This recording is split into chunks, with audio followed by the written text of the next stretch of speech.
അപകടം കൊണ്ടുവരും അടക്കമുള്ള കാര്യങ്ങൾ വളരെ ശക്തമായി ഉന്നയിച്ച് ഇന്ത്യയിലെ ഏറ്റവും പ്രമുഖ എടുക്കേണ്ടത്. അതുകൊണ്ടാണ് ഞാൻ വലതുപക്ഷക്കാരിലെ നന്മയുള്ള നിലപാടിനെ എപ്പോഴും ഹൈലൈറ്റ് ചെയ്യുന്നത്. ഇടതും വലതും മധ്യവും, ലെഫ്റ്റ്, റൈറ്റ് ആൻഡ് സെന്റർ ഒരുമിച്ച് നിന്ന് ഈ എപ്പിക് മാഡ്നസ് പോലുള്ള കാര്യങ്ങൾക്കെതിരെ നിലപാടെടുക്കണം. അർണബ് ഗോസ്വാമിയുടെ നിലപാടിന് വലിയൊരു സല്യൂട്ട്. ഇത് വേൾഡ് വാർ 3 നയിക്കും, അല്ലെങ്കിൽ വേൾഡ് വാർ 3 ആണ് സംഭവിച്ചുകൊണ്ടിരിക്കുന്നതെന്നാണ് ഇന്ത്യയിലെ ഏറ്റവും പ്രമുഖനായ എപ്പിക് മാഡ്നസ് ആണെന്ന് പറയുന്നു. അദ്ദേഹത്തിന്റെ നിലപാടുകൾ നമുക്കൊന്ന് ശ്രദ്ധിക്കാം. The West Asia war is without reason, without justification. There was ന്യായീകരണമില്ലാത്ത യുദ്ധമാണിത്. That we were close to a deal. In most of the ഒരു deal like a slow burning fuse lit on 28th February on the day Khomeini was killed.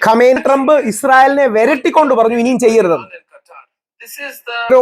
ഓരോന്നായിട്ട് അർണബ് ഗോസ്വാമി എണ്ണി പറയുന്നുണ്ട്. ഈ ലോകത്തിനുണ്ട് ഇന്ത്യക്ക് നമുക്കൊരു സ്റ്റേക്ക് ഇതിനകത്തുണ്ട്.